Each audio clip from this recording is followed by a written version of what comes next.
অতি সম্প্রতি আমরা চলে গিয়েছিলাম আমাদেরই খুব কাছাকাছি এই উড়ালপুলটি যেখানে নির্মাণ হচ্ছে সেই সংলগ্ন স্থানে। আর এখানে গিয়ে বর্তমান সিচুয়েশন দেখে তো আমরা একেবারে অবাক। এই মুহূর্তে আপনারা আমাদের স্ক্রিনে যেই উড়ালপুলগুলি দেখতে পাচ্ছেন এগুলি আমাদেরই কল্যাণী রাজ্য সড়ক যেটি রয়েছে, যেটিকে বেলঘরিয়া এক্সপ্রেস ওয়েও বলা হয়, তার উপরই কিন্তু নির্মাণ হয়েছে। সত্যি কথা বলতে আপনারা জানলে অবাক হবেন, এই উড়ালপুলগুলি কিন্তু কোনো এমনি সরকারের টাকা বেশি হয়ে যায়নি তার জন্য বানানো হচ্ছে এরকম বিষয় না।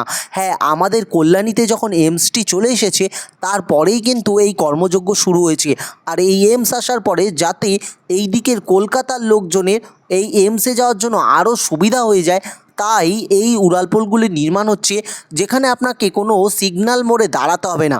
প্রত্যেকটা বড় বড় সিগন্যাল মোড়ে একটি বড় বড় করে উড়ালপুল বানিয়ে দেওয়া হয়েছে, যাতে আপনার কোনো সময় নষ্ট না হয়, কোনো রোগীর প্রাণ না যায়।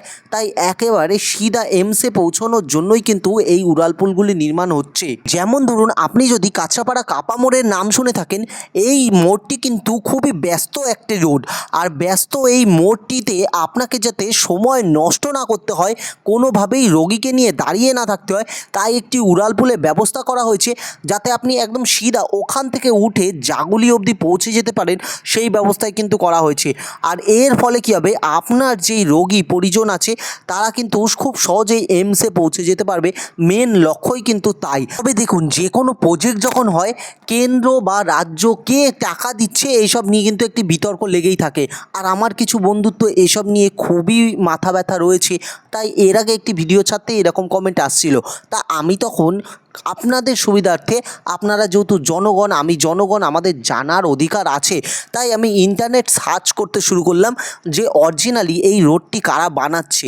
এমন সময় যখন আমি এই ইন্টারনেট সার্চ করলাম, সেখানে দেখলাম এই রোডটি যেহেতু একটি রাজ্য সড়ক, তাই এই রোডটিকে বানাচ্ছে WBHDC, অর্থাৎ West Bengal highway development corporation. তবে দেখুন, এখানে আমি বলে রাখি যে অরিজিনাল এই রাস্তাটি তৈরি করছে যারা, আপনাকে আমি স্ক্রিনশট দেখিয়ে দিয়ে দিলাম, কিন্তু এখানে কেন্দ্র কত টাকা দিয়েছে, রাজ্য কত টাকা দিচ্ছে, আদৌ কেন্দ্র টাকা দিয়েছে কিনা, আদৌ রাজ্যের কি আছে, এসব কিন্তু আমি কোনো রকম যাচাই করিনি, তাই আমি এর কোনো রকম দায়িত্ব নিতে পারছি না। তবে প্রাথমিক যে স্ক্রিনশট সেটা আপনাদের সাথে শেয়ার করলাম। তবে এই প্রজেক্টটি যারাই করে থাকুক, সত্যি একটা অনবদ্য প্রজেক্ট হতে চলেছে, যা আগামী দিনে বাংলার কিন্তু উন্নয়নে প্রচুর কাজে লাগতে চলেছে। কমেন্ট বক্সে আপনাদের মতামত জানাতে ভুলবেন না।